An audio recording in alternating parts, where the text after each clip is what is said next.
জাতীয় থেকে আন্তর্জাতিক, প্রান্তিক জনপদ থেকে নগর চারপাশে ঠিক কি ঘটছে এই মুহূর্তে তা নিয়ে আয়োজন এখন চারদিক।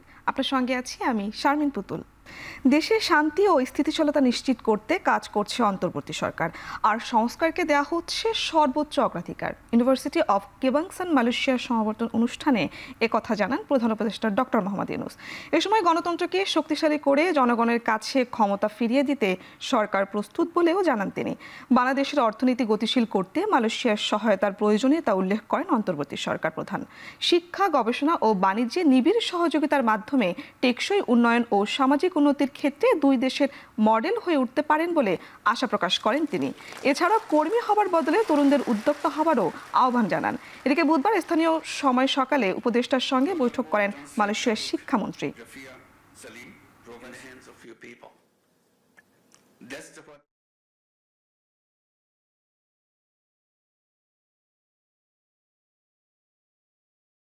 Our government is focused on ensuring peace and stability.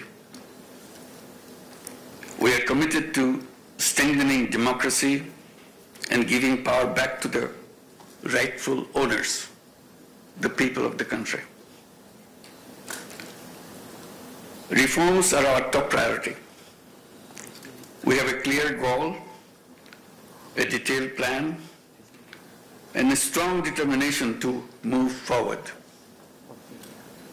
to build a stronger, resilient Bangladesh. We need big changes in our economy.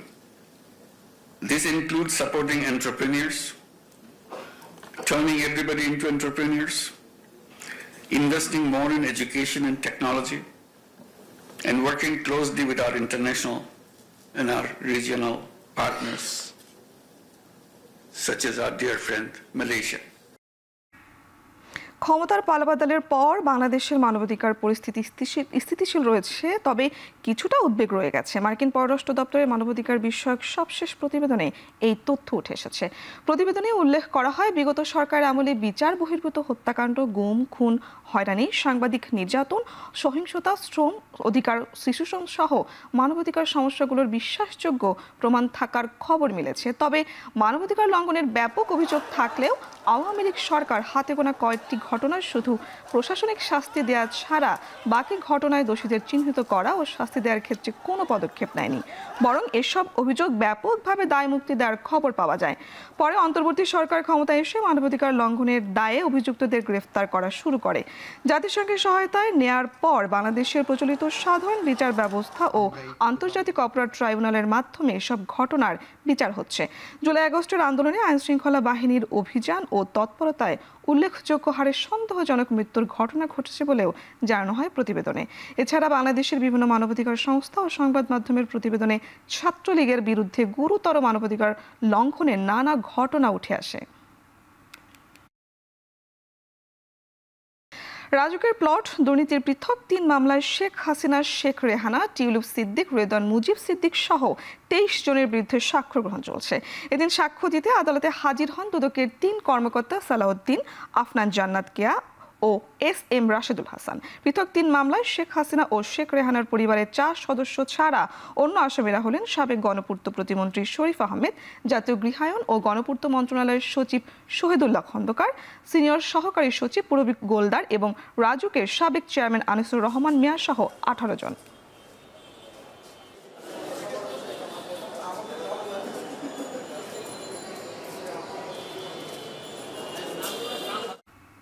July গণঅভ্যুত্থানে আশুলিয়ায় ৬ আন্দোলনকারীকে পোড়ানো সহ ৭ জনকে হত্যার ঘটনায় হওয়ায় মানবাধিকার অপরাধের মামলায় অভিযোগ গঠনের শুনানি চলছে। এই মামলায় কারাগারে থাকা ৮ আসামিকে ট্রাইব্যুনালে হাজির করা হয়েছে। গত ৭ জুলাই প্রসিকিউশনের শুনানি শেষে আসামিপক্ষের শুনানির জন্য ১ সপ্তাহ সময় দিন ধার্য করেন আন্তর্জাতিক অপরাধ ট্রাইব্যুনাল ২। অভিযোগ গঠনের শুনানিতে প্রসিকিউশন জানায়, ৪ আগস্ট একজন ও ৫ আগস্ট আশুলিয়া থানার সামনে ৬ জনকে গুলি করে হত্যা করা হয়। এরপর লাশ লাশ পুড়িয়ে দেওয়া হয়। লাশ পোড়ানোর সময় একজন জীবিত ছিল উল্লেখ করে প্রসিকিউশন। এ সময় মামলার মোট আসামি 16 জন। সাবেক সংসদ সদস্য মোহাম্মদ সাইফুল ইসলাম, সাবেক উপপরিদর্শক বিশ্বজিৎ সাহা সহ এই মামলার 8 আসামি পলাতক। এই 8 আসামির পক্ষে 2 জনকে রাষ্ট্রনিযুক্ত আইনজীবী হিসেবে নিয়োগ দিয়েছে ট্রাইব্যুনাল। এদিকে জুলাই আগস্ট আন্দোলনে রাজধানীর চানখারপুলে শিক্ষার্থী আনাস সহ 6 জনকে হত্যার ঘটনায় মানবতাবিরোধী অপরাধের মামলায় সাবেক ডিএমপি কমিশনার হাবিবুর রহমান সহ 8 পুলিশ কর্মকর্তার বিরুদ্ধে তৃতীয় দিনের সাক্ষ্য গ্রহণ শুরু হয়েছে। এর আগে সোমবার সাক্ষ্য দেন শহীদ আনাসের বাবা এবং মঙ্গলবার সাক্ষ্য দেন শহীদ জুনায়েদের বাবা শেখ জামাল হাসান সহ 2 জন।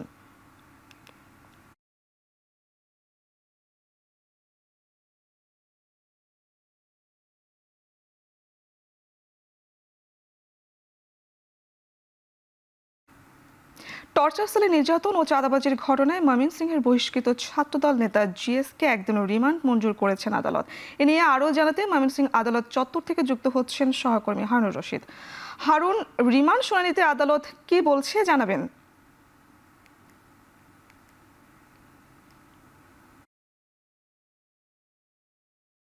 ময়মনসিংহের তারাকান্দা থেকে গ্রেপ্তার হওয়া ছাত্রদল নেতা হিজবুল আলম জিএসকে একদিনের রিমান্ড মঞ্জুর করেছেন আদালত।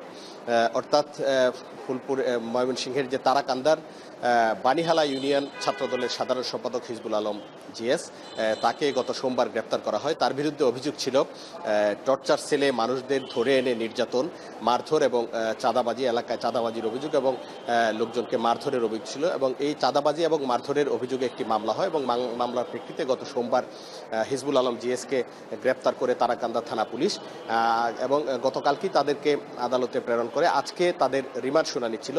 তা হিজবুল আলম জিএস এবং তার 2 সহযোগীর রিমান্ড চেয়ে আজকে আদালতে তোলা হয় এবং আদালতে পুলিশের আবেদনের প্রেক্ষিতে আজকে সিনিয়র জুডিশিয়াল ম্যাজিস্ট্রেট আদালতে এখানে কিন্তু আনা হয়।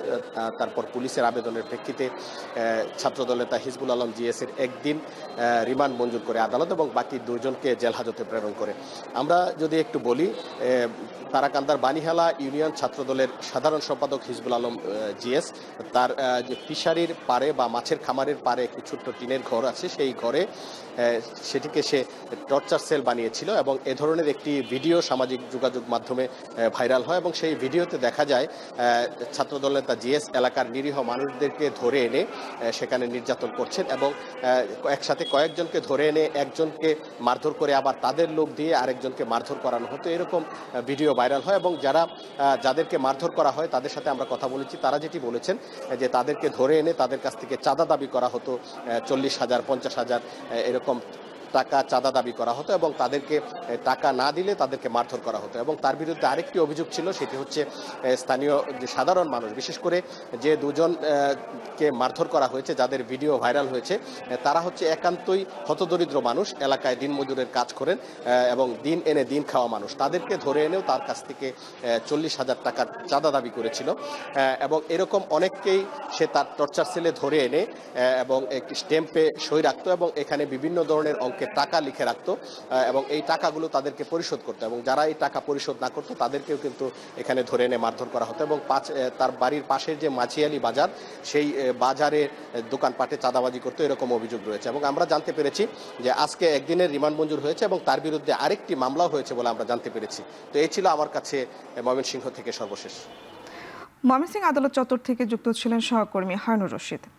ফেব্রুয়ারিতে নির্বাচন হতে না দেওয়ার হুমকিতে স্বৈরাচারের পদধ্বনি শোনা যাচ্ছে বলে মন্তব্য করেছেন বিএনপির স্থায়ী কমিটির সদস্য ডাক্তার AZM জাহিদ হোসেন। সকালে ড্যাবের নবনির্বাচিত কমিটির সদস্যদের সাথে নিয়ে প্রয়াত রাষ্ট্রপতি জিয়াউর রহমানের সমাধিতে শ্রদ্ধা নিবেদনের পর তিনি এ মন্তব্য করেন। ডাক্তার জাহিদ আরও বলেন, হুমকি দিয়ে নির্বাচন বানচাল করা যাবে না। গণতন্ত্র প্রতিষ্ঠার স্বার্থে স্বৈরাচার বিরোধী আন্দোলনের মতো ঐক্যবদ্ধ থাকার আহ্বান জানান তিনি। জনগণকে ভোটাধিকার প্রয়োগের সুযোগ দিয়ে গণতন্ত্রের পথে এগিয়ে যেতে হবে বলেও মন্তব্য করেন বিএনপির এই নেতা।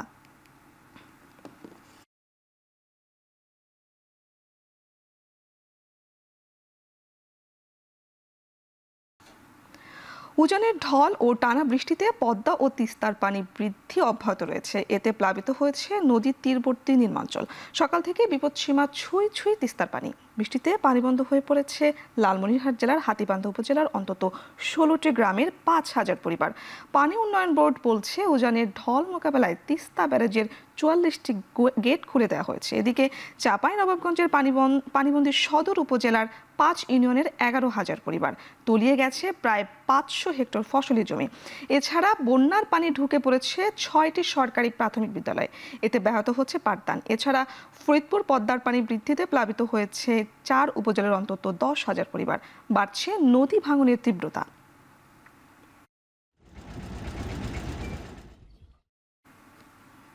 পঞ্চগড়ে 23 জনকে পুশ ইন করেছে বিএসএফ। বুধবার ভোরে সদর উপজেলার ঘাগড়া সীমান্ত দিয়ে তাদের পুশ ইন করা হয়।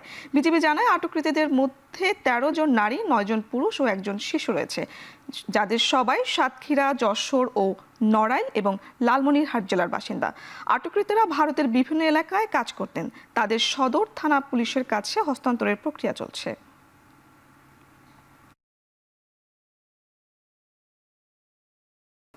স্থায়ী ক্যাম্পাসের দাবিতে সিরাজগঞ্জের উল্লাপাড়ায় রেলপথ অবরোধ করে বিক্ষোভ করছে রবীন্দ্র বিশ্ববিদ্যালয়ের শিক্ষার্থীরা। এতে ঢাকার সাথে উত্তর পশ্চিমাঞ্চলের ট্রেন চলাচল বন্ধ রয়েছে। সকালে উল্লাপাড়া স্টেশনের পাশে রেলপথ অবরোধ করে বিক্ষোভ শুরু করে বিশ্ববিদ্যালয়ের শিক্ষার্থীরা। এতে ট্রেন চলাচল বন্ধ হয়ে যাওয়ায় দুর্ভোগে পড়েন যাত্রীরা। শিক্ষার্থীরা বলেন, দীর্ঘ 9 বছর পার হলেও স্থায়ী ক্যাম্পাস পায়নি রবীন্দ্র বিশ্ববিদ্যালয়। ভাড়া করা ভবনে চলছে একাডেমিক ও প্রশাসনিক কার্যক্রম। আবাসিক হল, খেলার মাঠ, পাশাপাশি বিশ্ববিদ্যালয়ের কোনো সুবিধা না পাওয়ার অভিযোগ তোলেন শিক্ষার্থীরা। তাদের দাবি, শিক্ষা মন্ত্রণালয় থেকে 519 কোটি টাকার প্রকল্প অনুমোদন দেওয়া হলেও একনেক ডিপিপি অনুমোদন দেওয়া হচ্ছে না। দাবি আদায় না হওয়া পর্যন্ত কর্মসূচি চালিয়ে যাওয়ার কথা জানিয়েছে শিক্ষার্থীরা। এদিকে উল্লাপাড়া রেলওয়ে স্টেশনের মাস্টার জানিয়েছেন, শিক্ষার্থীদের অবরোধের কারণে ঢাকা থেকে ছেড়ে আসা ধূমকেতু এক্সপ্রেস ট্রেনটি জামতৈল স্টেশনে এবং ঢাকাগামী সিল্ক সিটি এক্সপ্রেস ট্রেনটি মোহনপুর স্টেশনে আটকে আছে। এই রেলপথ দিয়ে প্রতিদিন 30টি ট্রেন যাতায়াত করে। এর বাইরে মালবাহী ট্রেন 23টি চলাচল করে।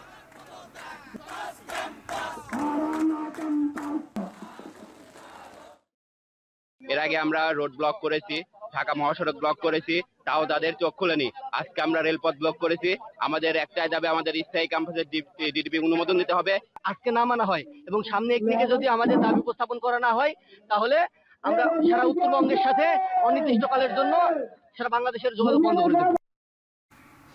চট্টগ্রামের শহরের সৌন্দর্য রক্ষা এবং জুলাই স্মৃতি সংরক্ষণে নগরীর চকবাজার এলাকায় ব্যানার ও পোস্টার অপসারণ কার্যক্রম উদ্বোধন করেছেন চট্টগ্রাম সিটি কর্পোরেশনের মেয়র ডাক্তার শাহাদাত হোসেন। বেলা 11:30টায় কার্যক্রমের উদ্বোধন করে মেয়র বলেন, নিয়ম ছাড়াই বিদ্যুতের খুঁটি থেকে শুরু করে সড়ক বিভাজক, সরকারি স্থাপনা, বাসাবাড়ির দেয়াল এবং গণপরিবহন সহ সব জায়গায় ব্যানার ও পোস্টার টানানো হয়েছে। এতে ঢাকা পড়েছে জুলাই বিপ্লবের সময় শিক্ষার্থীদের করা গ্রাফিতি। এছাড়া অনেক স্থানে পোস্টার ছিঁড়ে নোংরা হচ্ছে সড়ক। পাশাপাশি ড্রেনে ব্যানার ও পোস্টার পড়ে আটকে যাচ্ছে পানি প্রবাহ। প্রচারের জন্য নগরীর বিভিন্ন মোড়ে ডিজিটাল বিল বোর্ড তৈরি করে দেওয়ার কথাও জানান তিনি। নির্ধারিত স্থান ছাড়া অন্য কোথাও পোস্টার, ব্যানার লাগালে আইন অনুসারে ব্যবস্থা নেওয়ার কথা জানান ডক্টর শাহাদ হোসেন।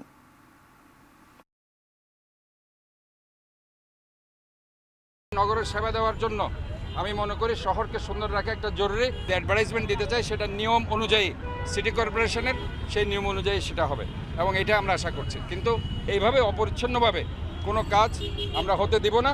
আমরা শহরটাকে সবাই মিলে সুন্দর রাখতে চাই। এই শহর আমাদের সবার, সবাইকে মিলে এই শহরটাকে ক্লিন, গ্রিন, সেফ এবং হেলদি করতে হবে। কক্সবাজার অঞ্চলের অধীনে আটক হওয়া 1,321 কোটি 90 লাখ টাকার মাদক ধ্বংস করেছে বিজিবি। বুধবার দুপুর 12:30টার দিকে কক্সবাজারের 34 বিজিবি ব্যাটালিয়নের প্রশিক্ষণ মাঠে জব্দকৃত বিপুল পরিমাণে মাদক ধ্বংস করা হয়।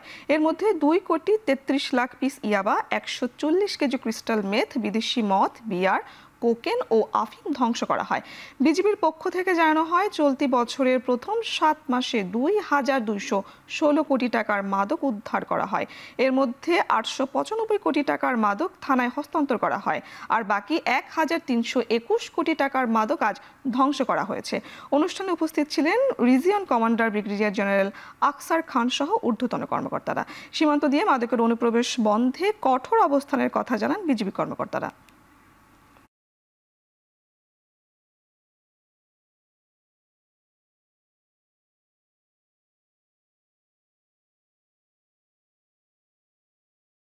ভারতের রাজস্থানের দৌসা এলাকায় ট্রাকের সঙ্গে পিকআপ ভ্যানের ধাক্কায় 7 শিশুসহ প্রাণ হারিয়েছে অন্তত 10 জন। গুরুতর আহত অবস্থায় আরও 9 জনকে হাসপাতালে ভর্তি করা হয়েছে। স্থানীয় সময় বুধবার ভোর 4টার দিকে এই দুর্ঘটনা ঘটে। রাজস্থানের চুরু জেলায় অবস্থিত সালাসার বালাজি মন্দির থেকে দুটি পিকআপ ভ্যানে করে ফিরছিলেন ভক্তরা। এ সময় রাস্তার পাশে দাঁড়িয়ে থাকা ট্রাকের সঙ্গে ধাক্কা খায় একটি পিকআপ ভ্যান। ঘটনাস্থলেই মারা যান বেশ কয়েকজন। প্রাথমিক তদন্তে পুলিশ জানিয়েছে হতাহতরা সবাই উত্তরপ্রদেশের বাসিন্দা ছিলেন। দুর্ঘটনা ঘটার সময় পিকআপ ভ্যানে কয়েকজন যাত্রী ছিল।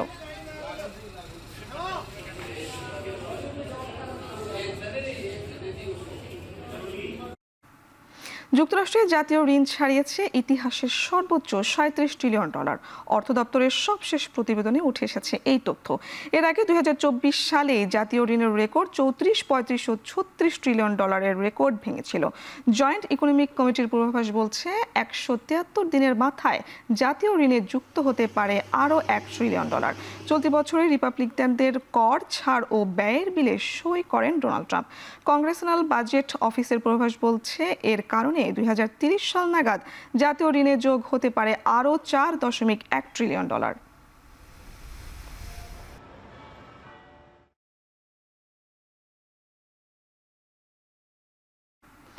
ক্রোম ব্রাউজার কিনে নিতে গুগলকে $34 বিলিয়ন প্রস্তাব দিয়েছে এআই স্টার্টআপ প্রতিষ্ঠান পারপ্লেক্সি। ব্লুমবার্গের প্রতিবেদনে উঠে এসেছে এই তথ্য। মার্কিন গণমাধ্যম বলছে ক্রোম ব্রাউজার কেনার জন্য চলতি বছরের শুরুতেই $100 মিলিয়ন তহবিল সংগ্রহ করেছে পারপ্লেক্সি। ক্রোমের মালিকানা পেলেও ব্রাউজারে কোনো গোপন পরিবর্তন করা হবে না। পাশাপাশি আগামী 2 বছর $3 বিলিয়ন বিনিয়োগ করা হবে বলে জানিয়েছে স্টার্টআপ প্রতিষ্ঠানটি। গেল বছর গুগলের বিরুদ্ধে অবৈধভাবে আধিপত্য ধরে রাখার প্রমাণ পায় মার্কিন বিচার বিভাগ। এরপর থেকে ক্রোমের ব্রাউজার বিক্রিতে চাপ দেওয়া হচ্ছে, যদিও ব্রাউজার বিক্রির পরিকল্পনার কথা এখনো জানায়নি গুগল।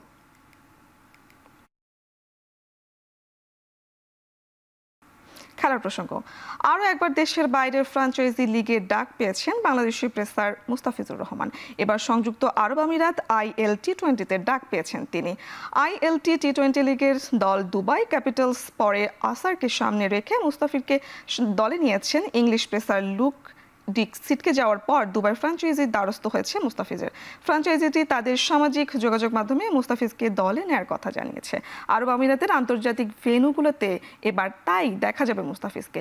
আগামী 30 সেপ্টেম্বর ILT টি20-র পরের আসর ড্রাফট। তার আগেই সরাসরি চুক্তিতে দল পেলেন মুস্তাফিজুর রহমান। চলতি বছরের ডিসেম্বরের 2 তারিখ থেকে শুরু হবে এবারের আসর, চলবে 4 জানুয়ারি পর্যন্ত। মৌসুমের প্রথম trophy UEFA cup champions league জয়ী প্যারিস সেন্ট জার্মে এবার মুখোমুখি হচ্ছে Europa league champions Tottenham Hotspur. FIFA club বিশ্বকাপ ফাইনালে চেলসির বিপক্ষে লাল কার্ড দেখায় মিডফিল্ডার জোয়াও নেভাস। সুপার কাপের ফাইনালে পাবে না PSG। আগের ফাইনালে উইলচিয়ান পাচো ও লুকাস হার্নান্দেজ সাসপেনশনে থাকলেও ফিরতে পারেনি এই ম্যাচে। এছাড়া গোলরক্ষক জিয়ান লুইজি ডোনারুমাকেও এই ম্যাচ থেকে বাদ দিয়েছে ক্লাব কর্তৃপক্ষ। খুব শীঘ্রই ক্লাব ছাড়ছেন তিনি। টটেনহাম এলসিআর চোটে দল ছিটকে গেছেন জেমস ম্যাডিসন। ফাইনাল ম্যাচে অনিশ্চিত উদিগেও। এছাড়া গেল সপ্তাহে নিয়মিত অধিনায়ক সন হুইং মিনও ছেড়েছে ক্লাব। সুপার কাপ বিজয়ীরা পাবেন €5 million prize money. Runner up দলের জন্য থাকছে €4 মিলিয়ন। ইতালির উদিন শহরে ব্লু এনার্জি স্টেডিয়ামে ম্যাচ শুরু হবে রাত 1টায়।